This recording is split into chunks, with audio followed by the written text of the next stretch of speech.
You're viewing Iowa Public Television, a resource for Iowa's future. Acquisition of this program is made possible by friends of Iowa Public Television. And this broadcast of the Nightly Business Report is brought to you locally by the full-service investment firm of Piper Jaffray and its employees, with offices in Des Moines, Quad Cities, Waterloo, Sioux City, Mason City, and Storm Lake. The Nightly Business Report with Paul Kangas in Miami and Cassie Seifert in New York. Good evening. Coming up on NBR, as the Republicans prepare to nominate President Bush tonight for 4 more years in office, the president puts the finishing touches on his plan to stimulate the economy and tries to downplay talk of a cabinet shakeup.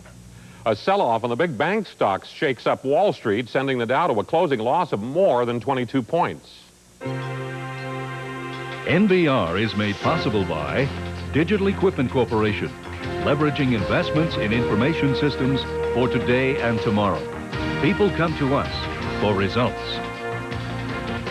The $60 billion Franklin Group of Funds, helping 2 million investors reach their goals since 1947. Franklin funds are distributed nationwide by investment professionals.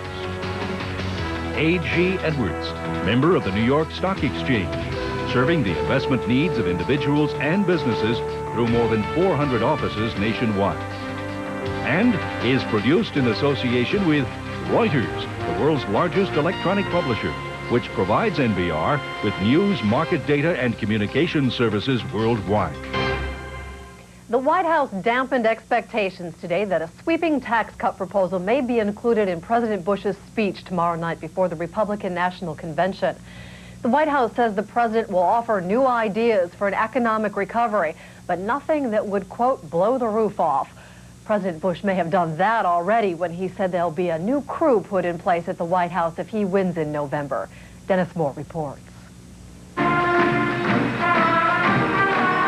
The pictures at the president's fundraiser were all about Harry Truman's come-from-behind 1948 whistle-stop campaign, but the talk was all about who might be left at the station in a second Bush administration. Each election is a referendum on the future, and what do we want it to look like? Rumors swirled around the convention floor last night about what a new economic policy team might look like.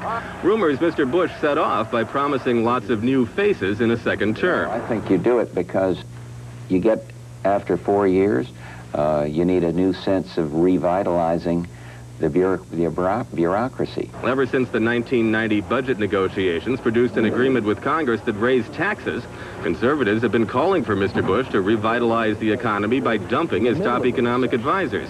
And even while the president himself has indicated that the tax hike was a mistake, some of his senior people are still defending it. One of them, Treasury Secretary Nicholas Brady, said this morning that second-term changes shouldn't be a surprise. This is the time, the political season. This is politics. I understand it. I don't think about it. My job is to create jobs, and that's what I'm trying to do. The president is also reported to have called HUD Secretary Jack Kemp to tell him personally that he wasn't on any second-term hit list. And White House spokesman Marlin Fitzwater backpedaled, saying, quote, the president believes his cabinet is doing an excellent job, and he has no hit list of possible firings or replacements. Nor, according to sources, has the president yet decided how much new economic policy to offer in his acceptance speech, though the betting is not much. There are reforms that Congress hasn't passed, so really what he needs is an addition to the new blood which would reinvigorate the bureaucracy. As he said, he needs a handful of new congressmen and a handful of new senators to pass his programs. Some conservatives say a new economic team would reinforce the message of change for a second Bush administration. But outside of Wall Street, it's doubtful whether many voters know who Dick Darman and Nick Brady are, much less blame them for hard times. In the end, this election is still a referendum on George Bush himself. Dennis Moore, NBR at the Republican National Convention. Any attempt by President Bush to cut taxes could cost him the support of Ross Perot and his supporters.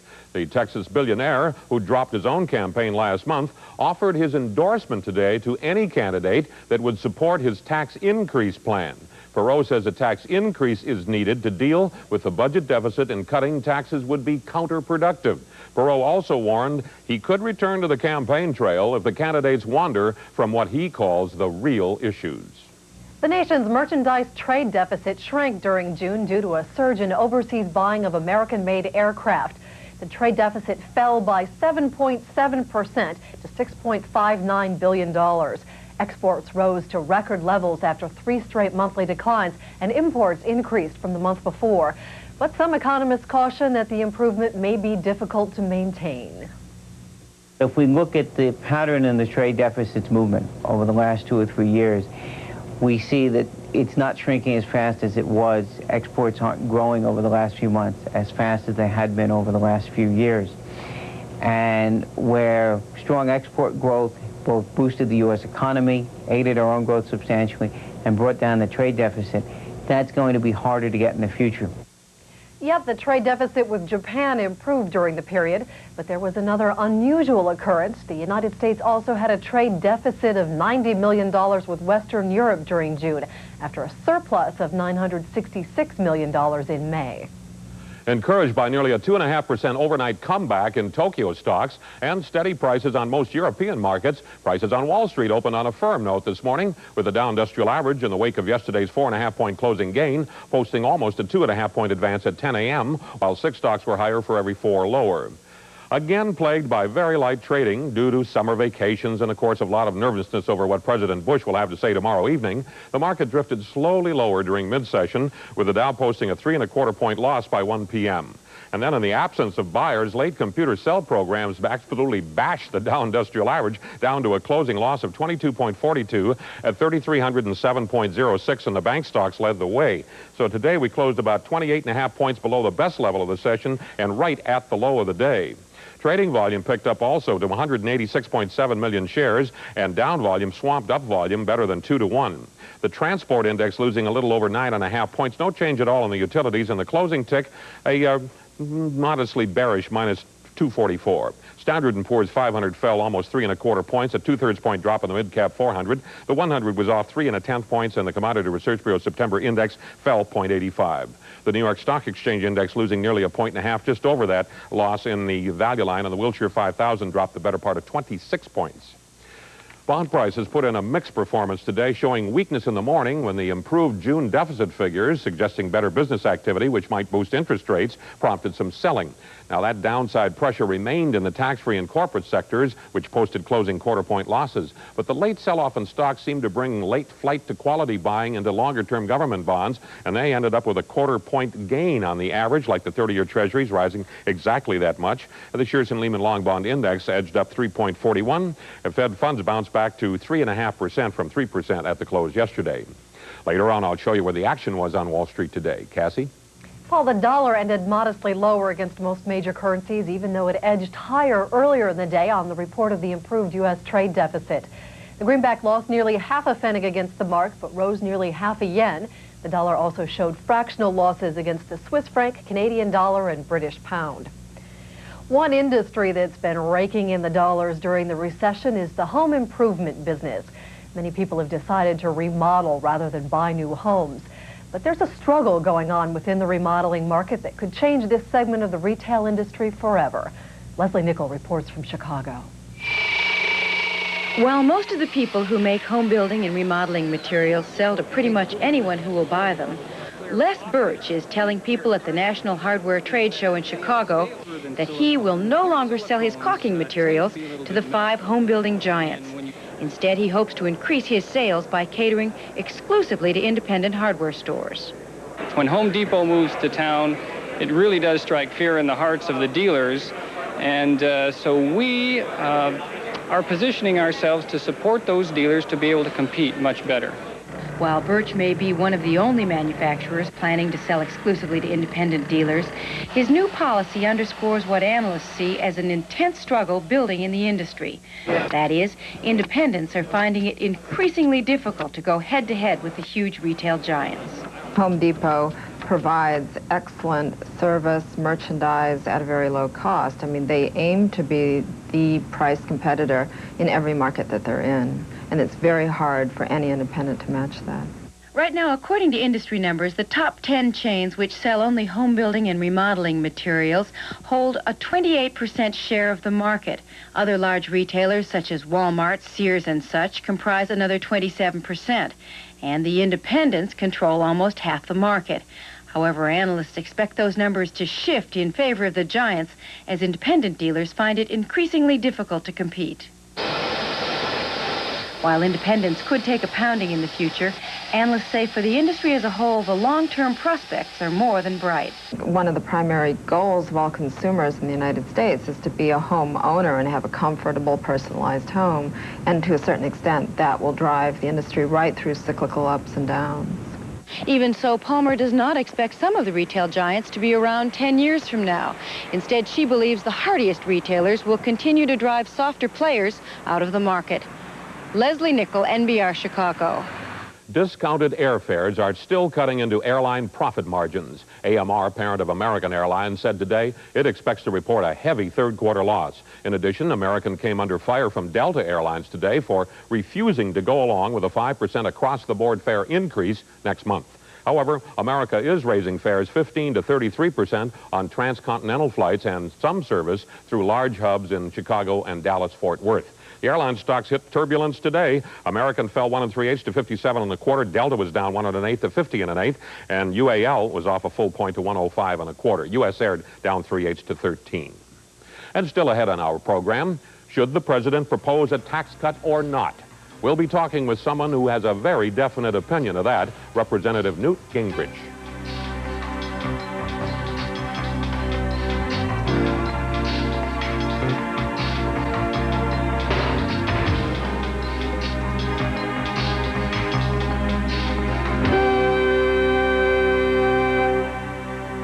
JCPenney, GTE, the capital city's ABC may not appear to have anything in common, but the three companies are teaming up in a new multimedia venture. The three will create the Advanced Retail Communications Network to beam computer data, television pictures, and sound to shopping malls. The deal is part of a growing trend in computer joint ventures. Just yesterday, IBM and Sears announced plans to create a massive computer information network. The JCPenney program is expected to be up and running in 1993, Paul. Well, we were down and running at the close of the New York Exchange today. The Dow Jones Industrial Average had a rather nasty little late fall and dropping almost 22.5 points. Almost twice as many issues down as up, yet 59 new highs for the year against only 27 new lows. Now, Citicorp topped the active list on 4.8 million shares in a very weak banking group. Now, first of all, there was a rumor that the Brazilian debt accord may not go through. Then a rumor came along a large fund was selling the big bank stocks. Fidelity Investments later denied that, and several others did too.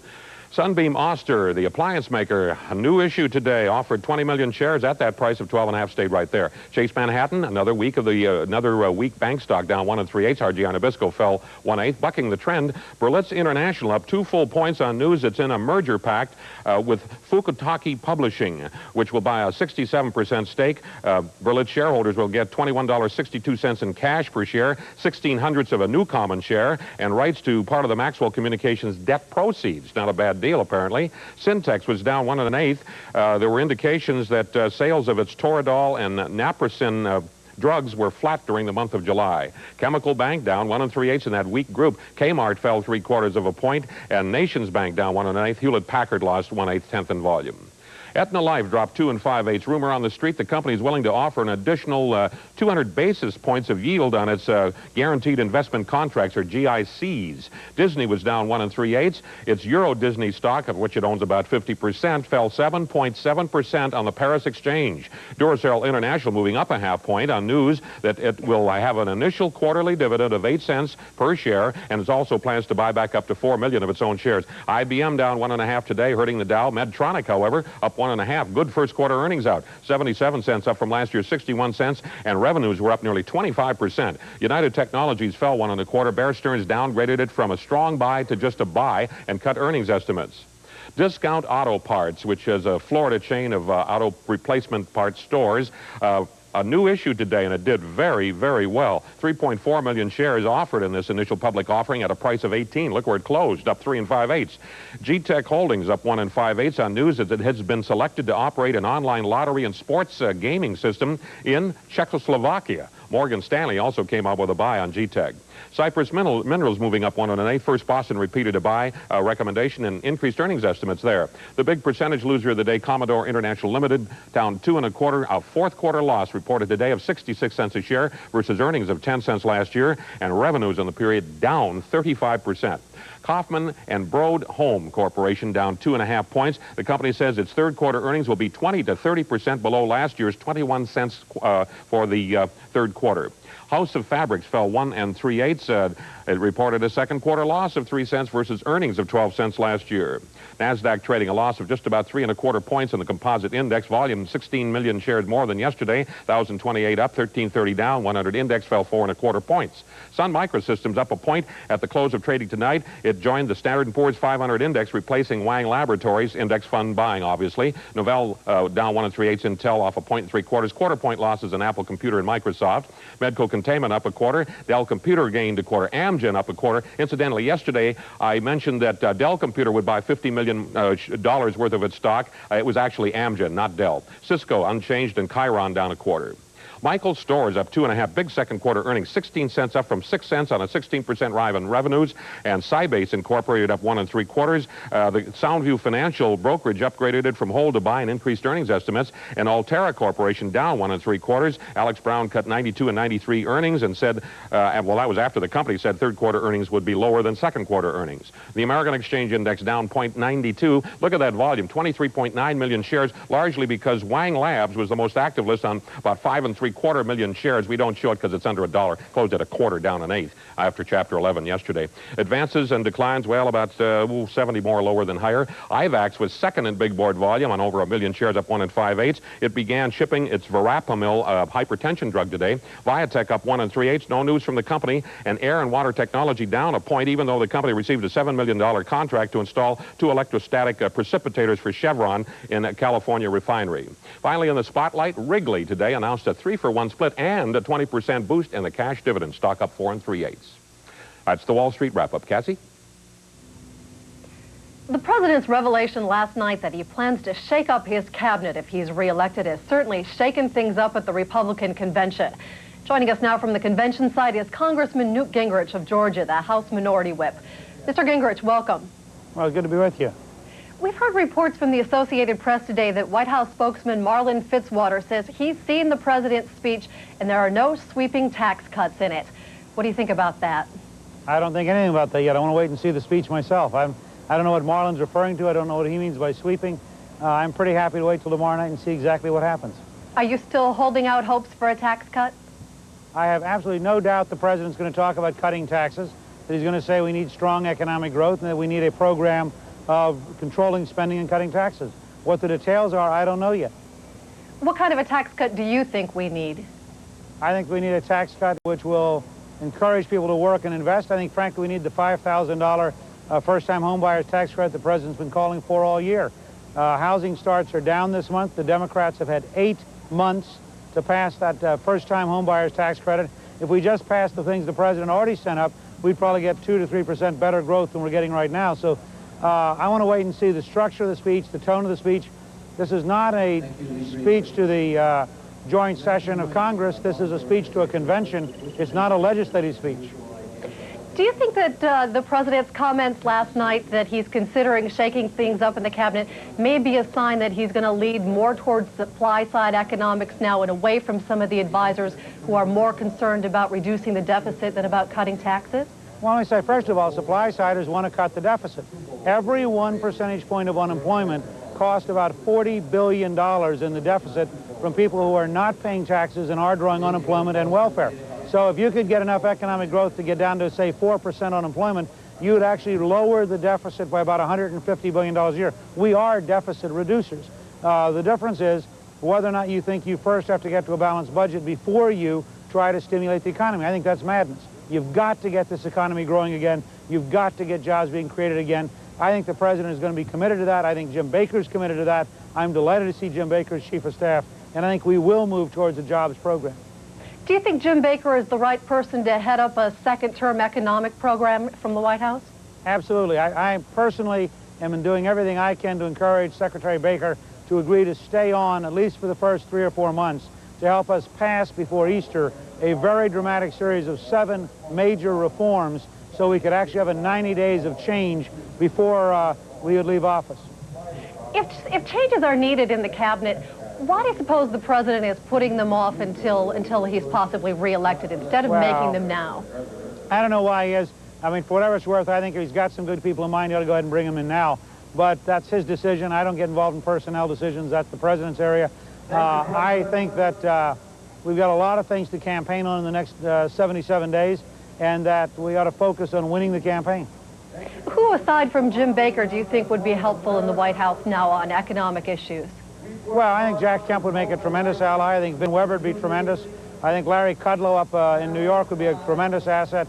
There are a number of people who understand how to create jobs. And I think getting somebody who has that kind of strong pro-jobs background, interested in stimulating small business, stimulating investment and saving and job creation, that's the kind of people you need in the White House team.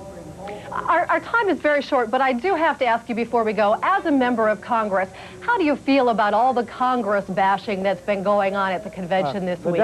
The Democratic Party has controlled the House since Bill Clinton was 7 years old, since he was in 2nd grade. I think the Democrats in Congress have done a great disservice to this country by not passing things like the tax credit for home buying, and I think the Democrats bear a lot of the burden for this recession going on as long as it has. And what about the president? Is he to blame at all? He is to blame partially because it's a constitutional system of equal branches. But I think he did send up and ask for that home buyer's tax credit. The Democrats deliberately blocked it for the last 8 months. Okay, I'm afraid we're out of time. Thank you very much for being with us, House Cassie. Minority Whip Newt Gingrich. Coming up, capitalizing on Russia's economic future.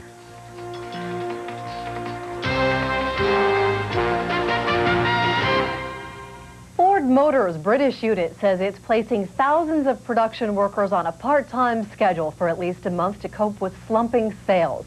The workers will continue to draw their full basic pay, but they'll lose some bonuses. Ford refused to say how much the shorter work week would cost workers and how much money the automaker hopes to save, but Ford did say no layoffs are planned. 2 major Japanese electronics firms reportedly plan to reduce labor costs to cope with sluggish sales at home and abroad. OKI Electric Industries says it will trim 7% of its staff, or 2,000 workers, through attrition and transfers by March of 1995. Meanwhile, Japan's public television station NHK says Hitachi plans to lay off about 2,200 workers at one of its production plants for 2 days each in September and October.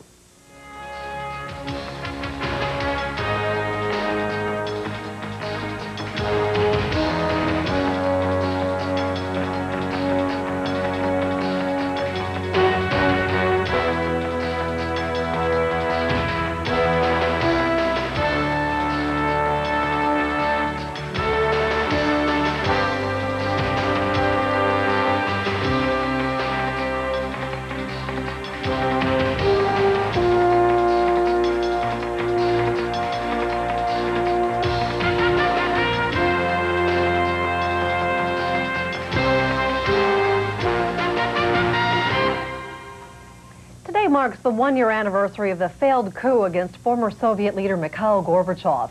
To mark the occasion, Russian President Boris Yeltsin said that all Russian citizens will receive a free 10,000 ruble voucher that can be used to buy shares in newly privatized companies. Russia has been trying to attract foreign investors, but some Western investment houses have had problems trying to find firms willing to deal with the new capitalists. Jim Bolden reports. The latest assignment for William Crowley, a mergers and acquisition specialist at Goldman Sachs, comes with few precedents. The Russian government has hired Goldman to attract Western investment, and it's up to Crowley's team to try to find firms willing to take the risk on Russia's creaking economy. The major leading multinational companies have a long-term interest in Russia. That is very clear. There are 150 million consumers. In the short term, though, there are a number of concerns: macroeconomic stability, the legal structure, the pace of privatization, the approval process, which are presenting short-term barriers to them. Having just started in February, Crowley has had no successes. But the situation is much the same all over Eastern Europe, where uncertainty has led to few high-profile investments by Western companies in the past few years. This lack of success has even caused some of the investment houses and banks to rethink the wisdom of working with Eastern governments.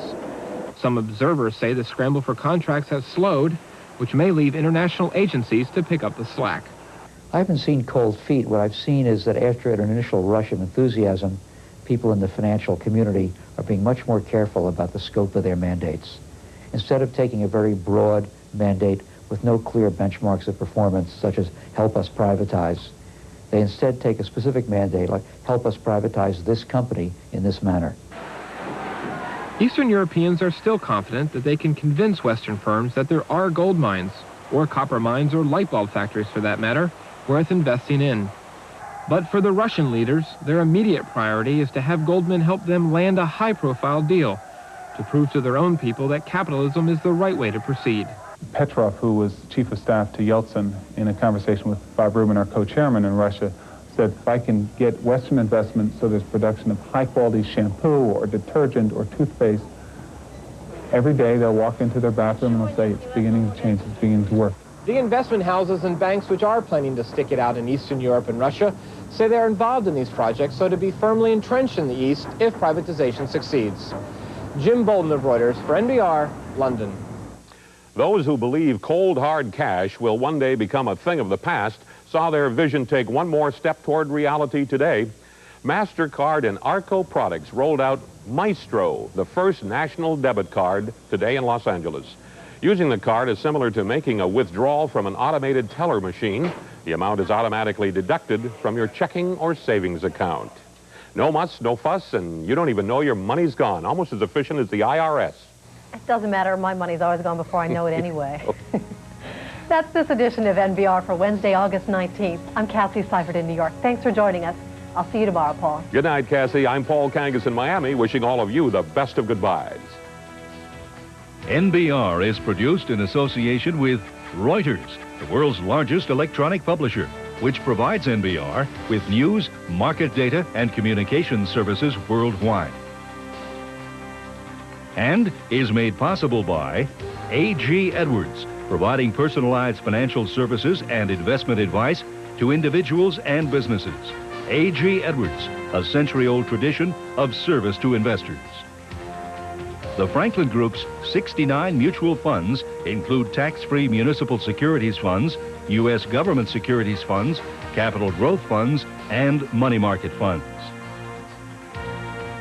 Digital Equipment Corporation, leveraging investments in information systems for today and tomorrow. People come to us for results. And by the financial support of viewers like you.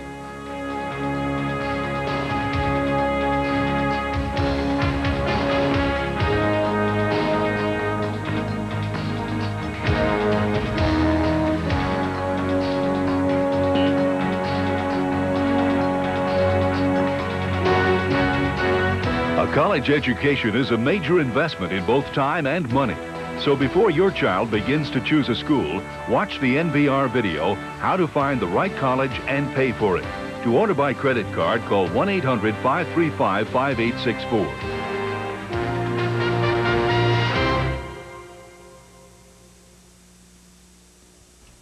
Acquisition of this program is made possible by Friends of Iowa Public Television. And this broadcast of the Nightly Business Report is brought to you locally by the full-service investment firm of Piper Jaffray and its employees, with offices in Des Moines, Quad Cities, Waterloo, Sioux City, Mason City, and Storm Lake.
This is statewide Iowa Public Television, which is owned and operated by the Iowa Public Broadcasting Board. Our transmitters and translators are located throughout Iowa. KBIN, Channel 32, Council Bluffs. KDIN, Channel 11, Des Moines. KHIN, Channel 36, Red Oak. KIIN, Channel 12, Iowa City, with translators in Ottumwa, Fort Madison, Keokuk, and Keosauqua. KRIN, Channel 32, Waterloo. KSIN, Channel 27, Sioux City, with translators in Rock Rapids and Sibley. KTIN, Channel 21, Fort Dodge. KYIN, Channel 24, Mason City, with translators in Decorah and Lansing. We hope you enjoyed our broadcast day. Good night.